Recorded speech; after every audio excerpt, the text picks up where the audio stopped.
नमस्कार मित्रों, स्वागत है आपका मेरे चैनल में।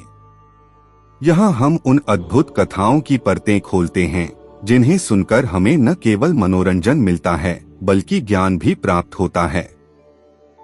आज हम बात करेंगे समुद्र मंथन की कथा, जो देवताओं और असुरों के बीच एकता, संघर्ष और अमृत की प्राप्ति का अद्भुत उदाहरण है।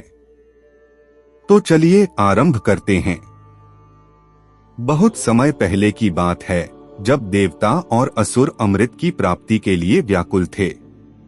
देवता असुरों से हारने लगे थे और अमृत की आवश्यकता अनुभव कर रहे थे।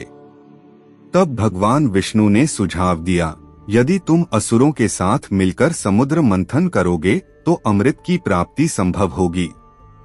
देवता और असुर एकत्र हुए। मंथन के लिए उन्होंने मंदराचल पर्वत को मथनी बनाया, लेकिन पर्वत डगमगाने लगा। देखते ही देखते मंदराचल पर्वत समुद्र में डूबने लगा। तब भगवान विष्णु ने लिया कच्छप अवतार, एक विशाल कछुए का रूप। उन्होंने अपनी पीठ पर पर्वत को स्थिर किया।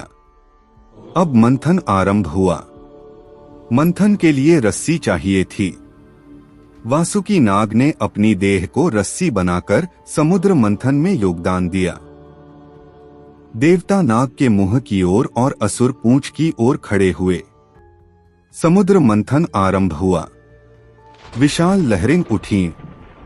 पूरा ब्रह्मांड जैसे कांप उठा। मंथन के क्रम में एक एक कर निकले 14 रत्न। पहला कामधेनु, सभी इच्छाओं को पूर्ण करने वाली गौमाता। दूसरा उच्चैःश्रवा, अद्भुत घोड़ा। तीसरा ऐरावत, श्वेत हाथी। चौथा कौस्तुभ मणि, अनमोल रत्न। पांचवा कल्प वृक्ष, इच्छाओं को पूर्ण करने वाला वृक्ष। छठवें अप्सराएं, स्वर्ग की अपूर्व सुंदरियां। सातवां वारुणी, मदिरा की देवी। आठवां चंद्रमा, देवताओं के शिरोमणि। नौवां लक्ष्मी देवी, समृद्धि की देवी। 10वां पुष्पक विमान, दिव्य विमान। 11वां शंख, विजय का प्रतीक। 12वां धन्वंतरी, अमृत कलश के साथ प्रकट हुए। 13वां अमृत, अमरत्व का अमूल्य रसायन। और आखिरी 14वां हलाहल विष, प्रलयकारी विष। जब हलाहल विष निकला तो चारों ओर हाहाकार मच गया। देवता और असुर दोनों भयभीत हो उठे। तब भगवान शिव ने इसे ग्रहण किया और अपने कंठ में धारण कर लिया।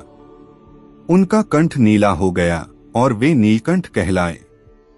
देवता और असुर दोनों उसे पाना चाहते थे। फिर भगवान विष्णु ने मोहिनी रूप में आकर असुरों को मोहित किया और अमृत देवताओं को प्रदान कर दिया। अमृत पीकर देवता अमर हो गए। और इस तरह समुद्र मंथन की कथा का समापन हुआ। मित्रों, समुद्र मंथन की यह कथा हमें सिखाती है, कठिनाइयों से ही मूल्यवान रत्न प्राप्त होते हैं। विष से भी अमृत निकलता है जब सब मिलकर प्रयास करते हैं। और सच्चे बलिदान से ही बुराई पर विजय पाई जाती है। अगर आपको यह कथा रोचक लगी तो हमारे चैनल को लाइक करें, सब्सक्राइब करें और बेल आइकन जरूर दबाएं। कमेंट में बताएं आप किस पौराणिक कथा को विस्तार से सुनना चाहते हैं। मिलते हैं अगले रहस्य के साथ। जय महाकाल।